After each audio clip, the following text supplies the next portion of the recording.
Today's Cowboys Report is made possible by Manscaped. I'll tell you all about them and their top-of-the-line men's grooming products later on in today's show. But as a reminder, you can get 20% off and free shipping when you use promo code COWBOYS over at manscaped.com.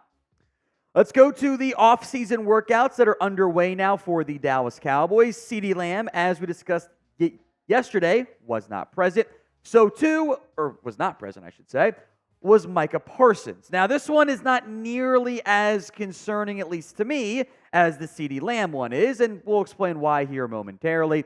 But we are losing the sub-battle this month against Giants now, which, we can't be taking L's to the Giants when they haven't beat the Cowboys in what feels like 4 years. So hit that sub button for more free Cowboys YouTube videos, multiple times per day. Here's what Michael Gehlken of the Dallas Morning News reported on the Micah Parsons front.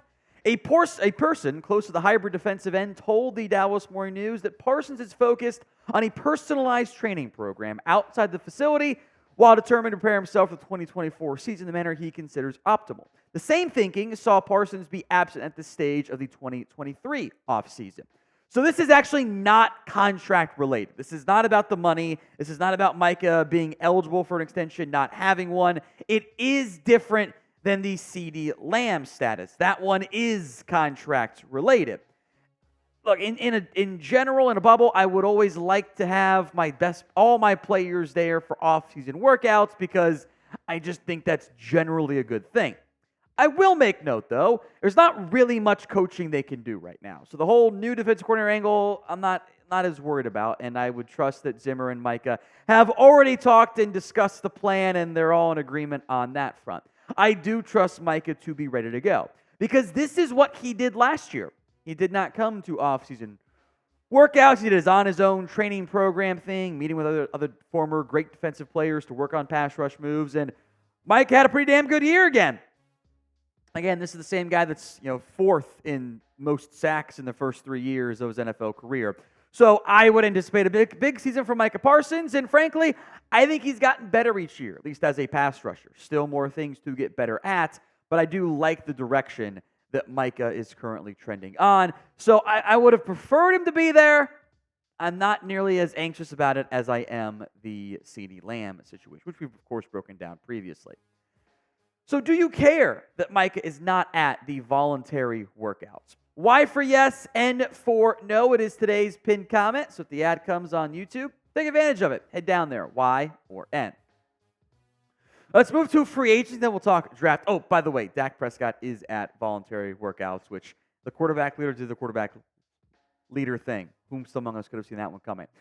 Gilmore, though, the Cowboys free agent corner, is still unsigned. The NFL draft is just over a week away, and barring something surprising, at this point, I do not think Stephon Gilmore will be signed before the NFL draft. At this stage, at this level, it kind of makes sense for all parties involved to say, you know what? There's some mutual interest here. Let's revisit after the draft, because that way the player knows if they just drafted a corner in round 1, round 2, round 3, or whatever.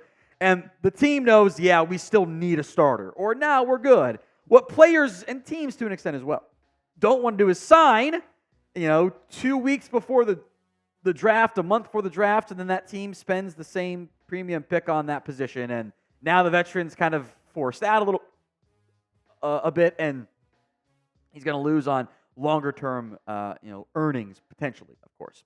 The team's linked so far. The Dallas Cowboys, of course, have expressed interest to a certain extent. Also kind of said they didn't think he was going to be back if you read between the lines of Stephen Jones' quote. The Patriots had been linked, and Carolina seems like there's more interest from Gilmore and players than maybe the Panthers organization has itself.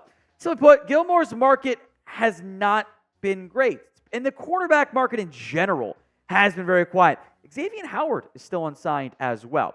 There is the chance, however likely it may or may not be, that Gilmore's market gets a little bit better after the NFL draft. And I think he'll probably sign somewhere before training camp gets going.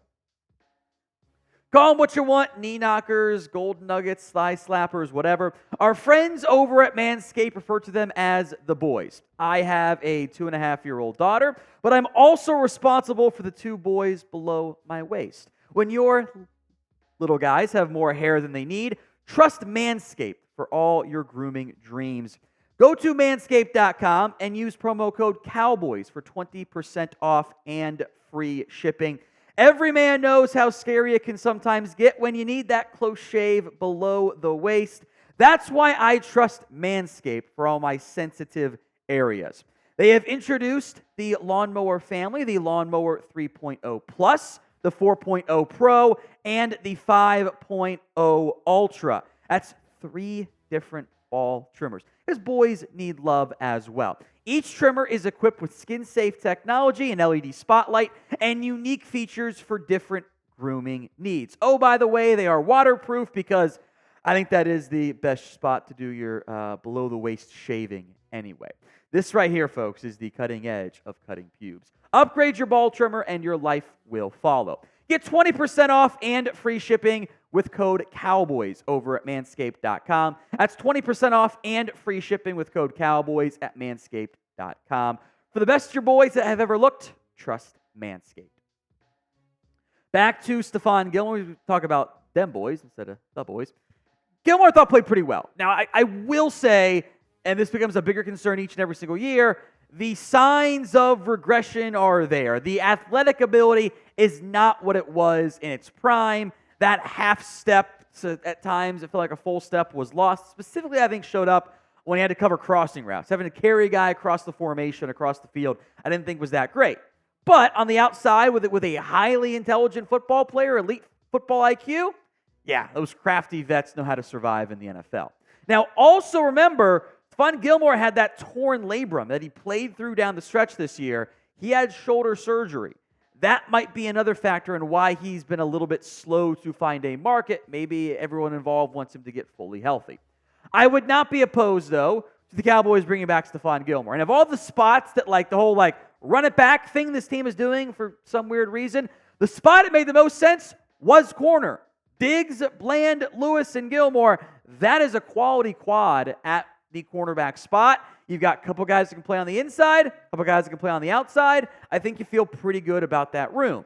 Now, if they draft somebody, maybe it's off the table. Otherwise, yeah, I'll mention it, unless they really think that Mike Zimmer can get the most out of some combination of Deshaun Wright, Eric Scott, who might be the one to keep an eye on, and Israel Mukuamu.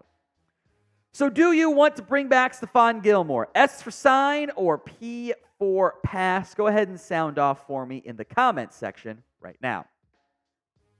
One draft target to discuss is Texas wide receiver Xavier Worthy.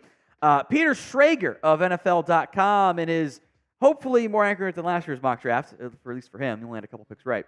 Had the Cowboys taking Worthy in his mock. Here was his argument, pitch, whatever. The fastest man in combine history, Worthy would be a wonderful addition as a deep threat for Dak Prescott. With contract issues looming over Prescott and CeeDee Lamb, the selection of Worthy would show both a commitment to adding pieces on offense without sacrificing major cap space in free agency. I don't hate the logic there. And if you're adding a receiver for Dallas, I would like to get somebody with some speed. I think that is the thing this organization has most frequently lacked in recent years. I also think receiver and Worthy, who would not be my top receiver on the board, by the way. There were some other players, with his own teammate, that were there. We'll get to that in a moment. I think that would be a luxury pick, because you can get by with Lamb and Cooks and Tolbert. It's not the best trio ever, but I think we would rank that trio more confidently than some combination of Tyler Smith, T.J. Bass, and Brock Hoffman as your left side offensive line. So grade the potential pick of Xavier Worthy. A, B, C, D, or F? Go ahead and sound off for me in the comment section right now. Worthy was pretty darn productive, by the way, at Texas. He had 1,000 yards this past season, was consistently productive over the course of his collegiate career, and he does offer the thing that I think the Cowboys lack the most: speed. They need to get some more speed on this roster. I think Worthy would provide that, but he's also incredibly thin. And I think there are some just beating press coverage might be an issue for him. The route running's solid. There are just times. I think playing up here is Marquise Hollywood Brown. Been good, not great in the NFL. Others, by the way, who were on the board in round one for Dallas that might make you go, maybe we should have gone with that one. Amarius Mims and Graham Barton were both there, two players I am big fans of. Jackson Powers-Johnson and Zach Frazier, A.D. Mitchell and other receivers, including Ladd McConkey, who I've got pretty highly ranked, by the way, and Darius Robinson, the Cowboys brought in as a pre-draft visit as well.